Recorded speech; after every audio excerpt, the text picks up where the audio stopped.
All right. Hi, everybody. I am Samantha here with Rachel of the Hot Notes, and I'm excited to get ready for this live interview. Yeah, thank you for having me. Yeah. So why don't you go ahead and introduce yourself and your business a little bit? Sure. My name's Rachel, and I actually started blogging back in 2009. I started out as a fashion blogger and I had been doing that for years, but it wasn't until really, I guess, late last summer I decided I wanted to do something a bit different. I wanted to help other people start blogs and grow their blogs online. So that's really what my focus has been now. I work one-on-one with people, and I also have a social media course and a few other things that are in the works to help people build their blog so they can turn it into a successful online business. Cool. So did you start out in 2009? Like, what were you blogging about then? I was a fashion blogger back in 2009. So Okay. things are a lot different back then, because back then that was really when bloggers were just starting to get noticed and really starting to make money back then. Okay. And then how did you get started transitioning from that into sort of running your own business like you are today? It really kind of came about, I think, late last summer. I had decided I wanted to work with people. I wanted to develop courses. I kind of got tired of writing about clothes and makeup as much as, I'm a girly girl. I love those things, but it got kind of tiring. I think it was something that I felt like I was kind of forcing it because I liked that stuff and I liked to write. I thought putting those things together made like the perfect job, but that wasn't the case. So I started making that transition earlier this year when I left my day job, and it's been something I've been pursuing ever since. And I have to say it's a lot more enjoyable now. Blogging doesn't feel like a chore anymore, kind of like how it did back then. Okay. So when you transitioned, did you like have a previous blog and you created a whole new one, or did you actually transition what you already had? I have had two different websites. So the website that I started out with in 2009 was completely different. I had already shut that one down. That one was strictly about fashion. And then when I started my current website, thotenotes.com, I started it out as a lifestyle site. It was about fashion and beauty and decor and all that. So then I kind of had to rebrand and make that transition, which was a bit tricky because then you've got all this old content on your site that now has nothing to do with what you're currently writing about. And I still there are a few old posts that I left up there, and I still get hits on those posts all the time. I still get brands writing to me, oh, well, will you write about this, our new online boutique or something? But now it has nothing to do with what I do. So, yeah. Cool. So how was that transition for your audience? Because I know I've talked to a lot of people that are sort of moving from one thing to another and are nervous about that. Right.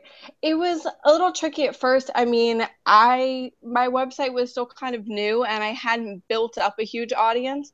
But one of the things that was kind of going on for me was that I had started an email list when I formed this website. So when I first started that email list, I was getting subscribers who were subscribing to me for fashion and beauty stuff. So then I'm like, okay, great. Now I've got all these people on this email list who aren't going to have any interest in what I'm writing about now. So I was kind of prepared for it. I mean, you have to follow your heart and do what you feel is right. And if your audience follows you along, that's great. But if you lose people along the way, no big deal.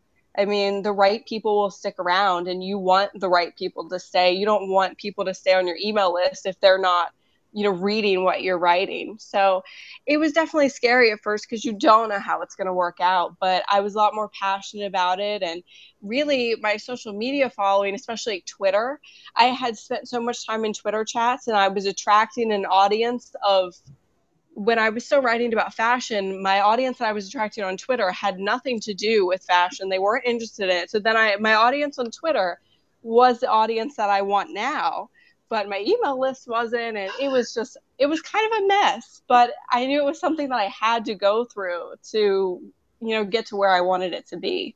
Yeah. So would you say your passion for your business is? For me, I really love to write, and I've been blogging for so long. I studied communications in college. So writing and journalism and mass media were all the things that I had an interest in. So I feel like everything with blogging just kind of came naturally to me. So now that I knew I loved to write, but now I can take that and turn it into a business, and I can write for myself as opposed to, writing for somebody else all the time. And then I'm able to also use what I learned from my years of blogging and my years in school to help other people do the same thing. So that's really what I'm most passionate about. Okay. And what is your favorite part of what you do? I think, again, I love to write. I mean, writing has just always been something that's been really big for me. I loved to write when I was a kid, terrible stories and songs. Thank God I don't know where those books are that I wrote all that stuff in. But yeah, I mean, I always read, like, some people, they kind of hate writing blog posts. They talk about how time consuming it is. And I love to write blog posts, though. It's so much fun for me to just sit down and write. So people, whenever they ask me how I get all my posts done, I'm like, yeah, well, I sit down and just write 5 of them in a day and have the entire following week's posts already done. But it's easy for me and it works. Yeah, that's where design is easy for me. I can sit down and do that all day, but writing a blog post takes a lot more effort. Right. I mean, I guess it's just because it comes naturally to me. But if I had to design something, I would have no idea what I was doing. So do you have a least favorite part of running your own business? I mean, as grateful as I am for the opportunities from different brands and stuff that come my way, my least favorite part is the fact that I still have to sift through emails of people wanting me to write about their fashion line or their beauty products or whatever it is, because I still get those emails all the time and I don't know what it is, because then you read them and it's like, have you even looked at my website lately? Because I don't know how they're finding me and thinking that that still fits with me. So I don't know. But that's really, I mean, I really love everything about what I do, except just trying to sift through all those emails and politely respond to them and say, sorry, it's not what I do. I have a few of them waiting in my inbox right now that I need to go through. Yeah, I can't. I started out doing design sort of on my blog, so I don't get those sorts of emails. Yeah. I imagine that it would be one of those things like, are you not paying attention? Did you not go back and Exactly. check? Right. I'm grateful that they want to reach out and they want to work with me, but unfortunately, it just doesn't fit anymore. Yeah. So what do you think, since starting your own business, what is the best thing you've done for your business? Um, Definitely starting an email list, because when I started blogging years ago, I would have never thought to have an email list. But now it's been something that's really important, because you're still able to connect with those people after they leave your site, and you can kind of keep in touch with them and build a relationship with them through an email list. And also, I'd have to say social media as well, because social media is, specifically Pinterest and Twitter, are 2 of the biggest referrals for traffic to my website. So investing time in the email list and on social media have just been huge for me. Okay. And is there anything that you wish you had done differently when you were getting started? Really? I wish that I had realized longer ago that this is what I wanted to do, instead of having it taken like years to figure it out. But, everybody goes through something like that at some point. Yeah. Yeah, everybody goes through that transition period where they have to figure out what they want to do and leave some stuff behind. And I think we all put it off longer than we should. Right. So what was your biggest struggle starting out? I think the biggest struggle when you're just starting out is trying to build up your audience and trying to stay motivated, trying to find people who are interested in your website.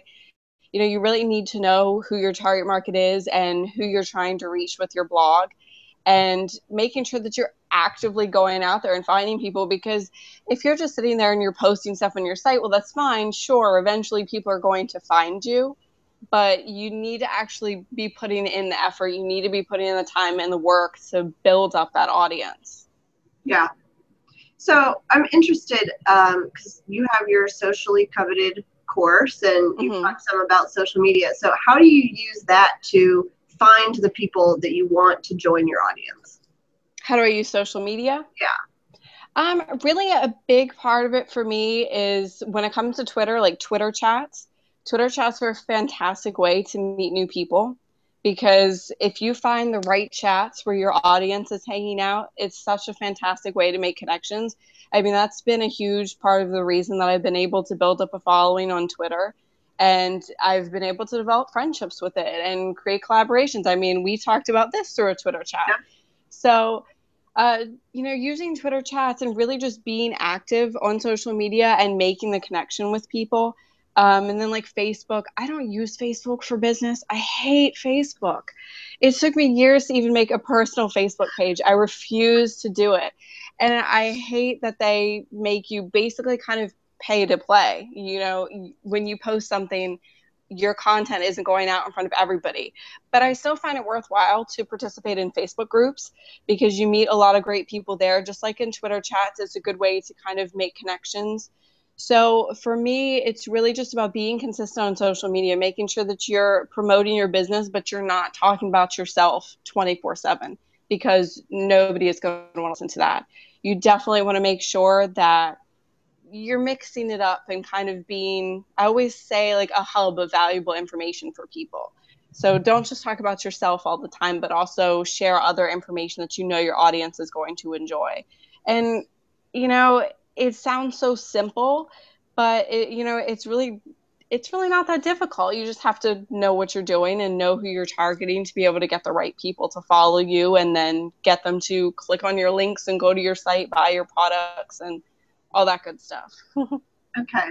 So who would you say your target audience is? For me, I really connect most with creative female entrepreneurs who are bloggers or they're coaches or YouTubers or whatever they're doing, something in a creative field, just to help them with their blogs and help them get noticed online through their businesses and social media. So I really work with women who are in the creative field, whatever it is that they're doing, if it's design or blogging in general or whatever it may be. I mean, I've worked with quite a few different people. Okay. And a lot of those people find you, I guess, on social media through Twitter or Pinterest, you said. Right. Yeah. I mean, that they really have been the biggest referrals to me. I mean, right behind, of course, like search traffic and just direct referrals, but Pinterest and Twitter are so high up there for me. Yeah. So I'm wondering how you use Pinterest in your business, because that's become like more of a thing that everybody's talking about. Hmm. And I just started working more on growing that for myself. But how do you use Pinterest? What are any tips that you have for people who are trying to grow that audience there? Right. The biggest thing is, I mean, you want to make sure that you have boards that are related to your brand. So if there are any boards that aren't related to your brand, though I know I'm guilty, I've got food boards. It's not really related to my brand, but yet the people who follow me are typically they're still interested in looking at recipes and things. But definitely make sure that you've got your boards that are related to your brand right up there at the top and make sure that you're pinning to them consistently. I also recommend being in group boards. I will be honest, I was in group boards before for fashion and things like that, but I was never in a group board that I really actively participated in until recently. And I started one of my own, just for people to pin entrepreneurial tips and stuff. So I've been working on trying to find people to join that board. And I think group boards are a great way to help get yourself out there and then make connections with people on Pinterest. But one of the best ways for me that I've been able to grow my Pinterest a bit, because I was kind of always stuck. My Pinterest didn't grow because, much like Facebook, Pinterest has an algorithm as well. So it used to be that you would see the most recent pins at the top of your timeline, and now you don't. And there are little tricks to making Pinterest work. So like deleting pins that don't have repins and don't use hashtags on Pinterest and little things like that. But I've been using Board Booster, which has been fantastic because all I have to do is just put in the pins that I want to pin, and Board Booster will pin them throughout the day. It'll loop old pins so they get views. And make sure you're, of course, pinning your own content, and don't just pin your blog post once. If you have multiple boards that it fits on, pin it to all of those boards and go back and repin it later on so new people can discover it. And that's really how I've been able to get people back to my site through Pinterest, because before I really wasn't seeing any traffic through Pinterest until I introduced Board Booster. Okay. Yeah, I always thought it was interesting that you could like repin your own pins, and I was like, yeah. but they can already see them. But now that everything works differently, that's not the case. Right. So, do you use other social media a lot, more than or other than Twitter and Pinterest? I use Instagram. I do not really use Google Plus.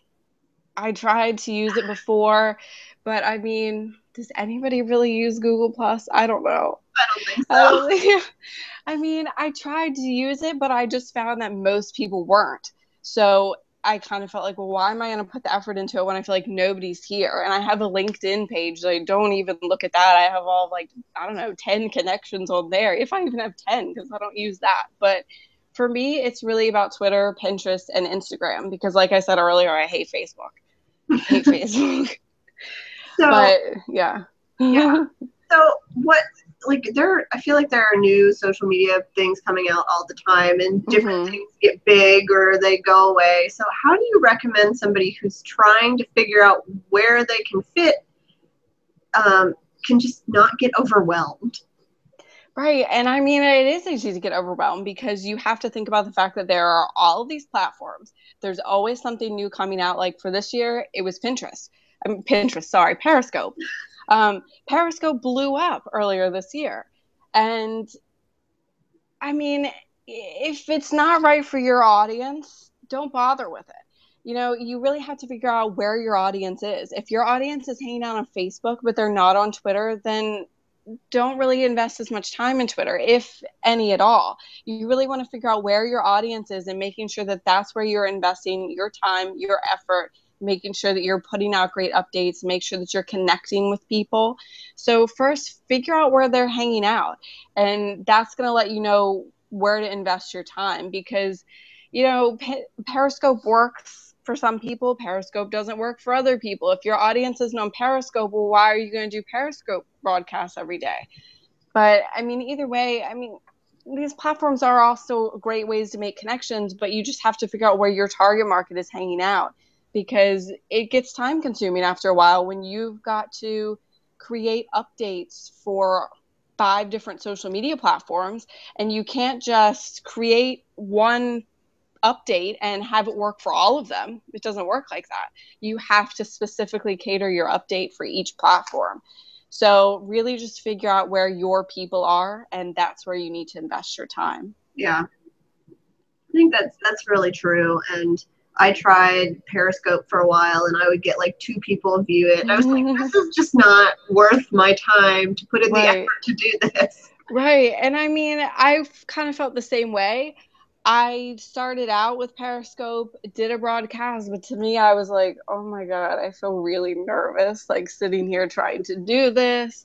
What am I going to talk about? What if nobody watches? And I've always wanted to get back into Periscope because I feel like it's kind of a fun thing to do, but I don't know that it's really for me. And I'll be honest, lately, I feel like when I first joined Periscope, it was over the summer. I can't remember what month it was. If it was June or July or something like that. But back then, people were blowing up Periscope. I was getting Periscope notifications like 50 times a day, and now I feel like it's gotten a bit quiet. So I feel like now everybody seems like they're backing off Periscope a little bit. So now I'm like, okay, well, maybe I'm glad I didn't start being on Periscope as much, because maybe it wouldn't have made a difference. But then again, maybe it would have. Yeah. I mean, I guess you don't know until you try, but you have to really do what you're comfortable with. If you're not comfortable doing live video broadcasts, then Periscope might not work out too well. Yeah, I actually took it off of my phone because I got so many notifications. That was the first thing come, I checked my phone and it was all Periscope notifications. I was like, I can't deal with this. Right. It's so many. And I'm going to be honest, it used to be when I first signed up, I was watching Periscope like all day long. I don't know how I got any work done because like I love Alex Beeden. I don't know if you're familiar with her, but when she was on Periscope, I would drop everything to go see what Alex was doing on Periscope. So I loved watching her, but now it's like I get all these Periscope notifications, I just ignore them. And I never even tune in to see what anybody's doing. I may watch it maybe once a week. I might watch somebody's broadcast, but now it's just, I guess the excitement's kind of worn off a bit. Yeah.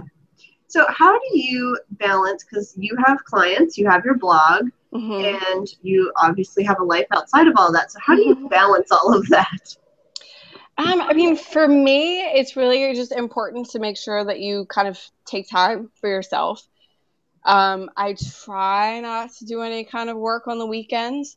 So I try to make sure that any social media updates, like for Twitter, that are going to go up on the weekends, I schedule them on Fridays. And I really just like to have everything out of the way so I can just enjoy the weekend and not have to worry about work. Because at some point, you're going to get completely burnt out if you don't just stop and take a break. So I really like to schedule my week as much as possible. Like I mentioned earlier, I try to write all of my blog posts on Fridays for the following week. So that way I know that that's done. And then during the week, I don't have to worry about writing blog posts. Monday through Thursday, I can focus on whatever else. I can focus on projects and emails and everything else that I need to get done. And that makes it a lot easier for me because then I don't have to worry about over the weekend, oh crap, I didn't write my blog posts for Monday. Now I'm going to have to do that on Saturday or Sunday. It just works a lot better when I have a schedule and I've kind of created a theme for my days. So Friday's my blog post writing days, and Monday I'll handle more like admin kind of tasks with emails that came in over the weekend and things like that. So for me, it's really just about trying to stay organized and making sure that I give myself time off, because you have to step away from the computer at some point, especially when you work from home. It's hard. It's hard because your office is always right there. Your laptop is right there. It's tempting to just sit there and work until 11 o'clock at night, but it's not the best thing for you. So you definitely have to know where to draw the line and create kind of office hours and make sure that you actually do clock out at some point. Yeah. So you have your clients, and I'm wondering how you deal with those. Because I have some clients that are like, I'll work with them for just a certain amount of time, and others that are ongoing. So do you have both of those? Yeah, I have some that right now I just have, I'm not taking any new ones right now, but I have an hourly session, and then I have people that I work with over a period of 30 days. So then we'll kind of check in with each other once a week during the 30-day period. So it's a little bit easy for me to organize. So when I have clients, I try to schedule my calls on the same days, so that way you can kind of have days for just client work and you can just focus on that. So that makes it a lot easier for me to just manage everything and make sure everything gets done. And I think once you kind of get in that groove, when you're sitting down, you're talking to somebody, it's easier to just kind of keep on that same pace. Like with writing blog posts, it's easier when you sit down and you write one blog post and just keep going. So I like to just try to schedule it all on the same days. But yeah, like I said, I have some that I do an hour-long session with, and then other ones that are just the 30 days. So then we're chatting every week. So it really kind of depends. And I like to create the worksheets and things like that for clients. Yeah. So, and you also on your blog set up something a little bit different that I hadn't seen. I'm seeing a little more now. Is you have a library with all of your sort of opt-in content. Right. So why did you decide to do that instead of like stuff that you can directly download from a post or that gets emailed? I decided to do that just because I felt like it was an easy way for there to be access to everything. Because if somebody missed a blog post that had a content upgrade on it, then they wouldn't know. And then they would miss out on it. But instead, I put it into the little library. And as soon as they log in, they can see everything that's in there. So that way they don't miss anything, any kind of content upgrade or just freebie that I create because it felt like it. I can just put it in there and everything is right there, easy to access, instead of having to, go and search through all my blog posts to figure out, well, is there a content upgrade on this one? Everything's right there, which I just found it was a lot easier to do. I mean, it was kind of an extra step because then they've got to log into a library and get to everything as opposed to having it directly emailed. But I just felt like that was a lot more easier for me to manage. And I felt like it was easier for them because if they were looking for something in particular, all they had to do was log in and it was right there. Okay. Have you seen that be successful? Yeah, I mean, ever since I implemented it, my email subscribers shot up. So I really wasn't sure how it was going to go over at first. Because, I mean, obviously a lot of people use that same kind of strategy. I mean, they don't have a library, but they have content upgrades and they use lead pages and it gets delivered to them directly.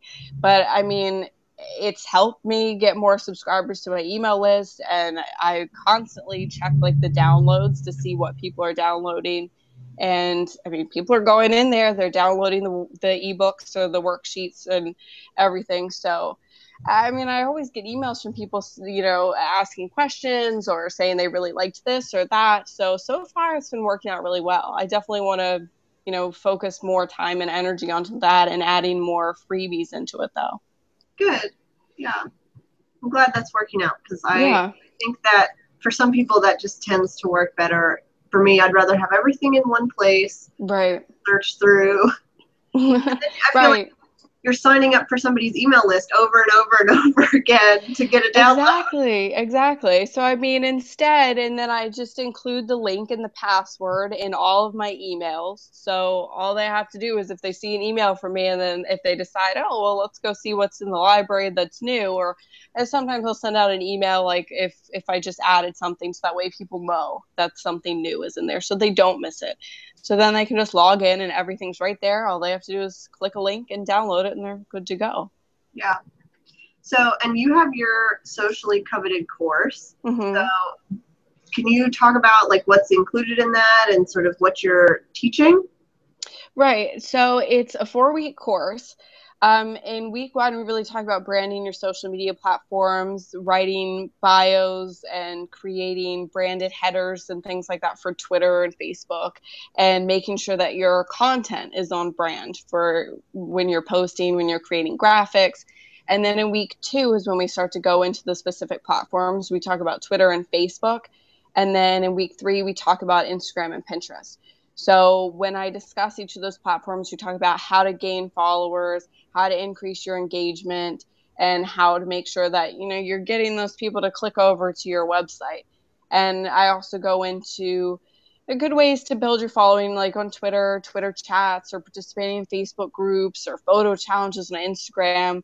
And then I also talk a bit about Facebook's algorithm and Pinterest's algorithm, since they are both a little bit tricky and kind of frustrating to deal with for many people. And then in week four, I have some bonus material. I help people kind of create an editorial calendar, give them a checklist of things to do after the course.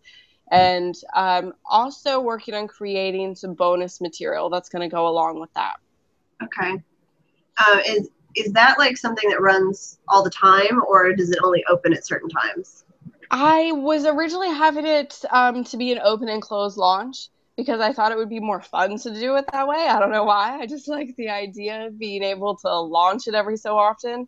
But I decided to actually make it an evergreen course. So it's getting ready to, right now I have it up as a pre-sale, but it's later this month on the 16th is when it's actually going to open back up again officially. And then it's going to be available 24/7.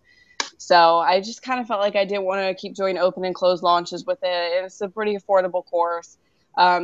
Yeah, and I want to work on another course in the future. So I figured that one I'll let be my open and close kind of launch. But I felt like this one is pretty simple and straightforward. And I'm sending it out through email.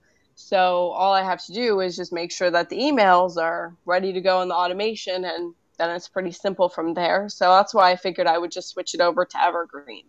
Yeah. So now you mentioned that you taught a little bit about Instagram and challenges and all that kind of stuff. So Mm-hmm. how have you seen that work for you or for the people that have taken your course? Right. With photo challenges, you want to know how the photo challenges and stuff work? Yeah. For me, it's been kind of tricky because you definitely want to make sure that you're participating in photo challenges where your audience is. Otherwise, you're just going to get followers of people who aren't going to care about what you're posting. But I love participating in photo challenges because, for one, it gives me content to post every day, so I don't have to think about what am I going to take a picture of? Am I going to take a picture of my coffee or my desk or whatever? I have an idea of what to post that day, and then I always like to search those hashtags and then go back and like photos, leave comments for those people, and then a lot of those people are doing the same thing. So when I've participated in photo challenges where I know my target audience is kind of participating in, it's been a great way to actually build up connections with people. And I've had quite a few people actually find me from photo challenges and then leave me comments saying, "Oh, I just checked out your website. I love it. I just signed up for your email list." I'm like, "Okay, well, awesome. I'm glad to know Instagram is doing something for me besides just showing off pictures of my hot chocolate or something." So, yeah, it's been a great way to make connections that way. I mean, I know people probably wouldn't think of a photo challenge as a way to kind of build their business on Instagram, but it's been a great way for me to be able to connect with new people. Yeah. So do you find that you need to have a balance between like personal posts and business posts, or do you do more of one on one platform and like how do you figure all that out? Right. It was kind of tricky for me because I actually have my website name is Code Notes. So I actually have all of my social media platforms in, well, the one I actually use is the Redhead Rachel, but then I have all of them in my website name. And that was actually a struggle for me at first because I was like, well, what do I use? Because I don't really want to have to manage two Twitter accounts and two Instagrams and two Pinterest accounts. So I really just embraced the idea of sharing a balance of personal and professional content because really the important thing is I mean you want your audience to be able to get to know you. You want your audience to see the personal side of you because if you want to build up that know like and trust factor with them to get them to buy from you, they're going to have to get to know you first. They're going to have to start to like you before they ever make that purchase, before they ever kind of start throwing their money at you. I mean, you have to show off a personal side in some way. I mean, you don't have to spill your deepest, darkest secrets on social media, but you definitely want to make connections with them and show them that you're a real person and not just some robot behind a computer. So I like to balance the personal post and the professional post so people get to know me as well. I don't just sit here and talk about blogging all day. I also like Harry Potter. I don't know. So you have to show off your personality to some extent. So you just have to find the balance that's right for you and that's right for your audience and what they're going to be interested in. Yeah. So I know a lot of people are normally interested in what kind of tools you use for your business. Mm-hmm. So for social media, I love Buffer. Buffer, I just think is really affordable. It's easy to use. So I've been using Buffer for a really long time. And I'm definitely the kind of person who I don't like change. So when I find a tool that works for me, I stick with it. So I love Buffer, and I especially like that they came out with an optimal timing tool. So now they let you know when your best times to post are because previously I used a mixture of tools to figure that out for posting times on Twitter. Um, I used to use, I think it's Twiriot or Tweeroid or something, and Follower Wonk and Social Bro. Like I used all of these tools just to figure out when my best times to post on Twitter were. But now Buffer makes that so much easier. So I've been able to eliminate those, but I still like using Board Booster for Pinterest for scheduling pins.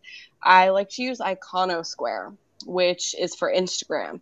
Iconosquare offers a few different features. I think it helps you track your followers, your most used filters and tags and things. I don't pay attention to any of that. The only thing I use Iconosquare for is when to figure out the best times to post on Instagram are. So I don't schedule a lot of Instagram posts because I'm home. So I usually just remember to post them. But before I post, I'll usually check on Iconosquare, see when the best time to post is. And if I want to schedule it, I'll use Latergram to make it super easy. Um, and I have to say, I've noticed quite a bit of a difference since using Iconosquare and figuring out when the best posting times are, because I would have never thought to do that for Instagram before. But I mean, there were times before where I would post something and it would be a while before anybody ever clicked like. And then once I started using their suggested times, well, then it just kind of blew up and it worked out a lot better. So that's one that I definitely recommend, because I don't hear a lot of people talking about Iconosquare, but I love it. I'll have to check that out because I've heard of it, but I've never used it. Yeah, I mean, it's super easy. It just links to your Instagram account. And I mean, there are a lot of features to it, but I don't look at any of it other than the posting times. That's okay. Yeah. You use it for what you need. Yeah, exactly. Okay. And is there anybody that you like really admire in the business or the blogging world that you sort of are consistently going back to learn more? For me, it's definitely Alex Beaton. I love basically everything she does. Um, she just has such an infectious energy about her. I don't know if you're familiar with her at all, or if you've seen any of her videos, but she radiates positivity. I can't help but watch her videos and just kind of feel inspired to work. Um, she just has such a great vibe about her. So I love to watch her videos. I love to read her blog posts. She's really all about living a fulfilling life, and she's created such a successful business that she's allowed to do what she wants, and she can live anywhere in the world, spend her days doing whatever she wants to do, and she loves her job. For me, I took her course, Feel Good Blogging, last year, I think, which is really just about helping you find your passion in blogging, because I was a little bit lost at the time. This was before I made the switch. So I was feeling kind of stuck with the fashion blogging and everything. I took that course. It really helped me really refocus. And I also am in her Facebook group, which is the Spark Lounge. Well, the Spark Lounge is also a membership website, and she does exclusive tutorials and things like that. But she is just one of those people that she knows what she's doing. And being in the Facebook group is such a great place to go and get advice either from her or from other people. She knows what she's talking about. And if I ever had the chance, like, she did used to do one-on-one coaching. I always say if I ever have the chance to work with her, I'm going to snap up that opportunity because I just think she'd be so fun to just sit down and just chat with. Oh, I love that girl. I have actually never heard of her, so I'm Really? gonna go looking some stuff up after we're done. Yeah. Yeah, I mean, she has a YouTube channel, and I mean, she also shares all of her videos on her website, but she used to be a photographer and then switched into doing business and marketing. So she is just an endless supply of advice. I love her. Good.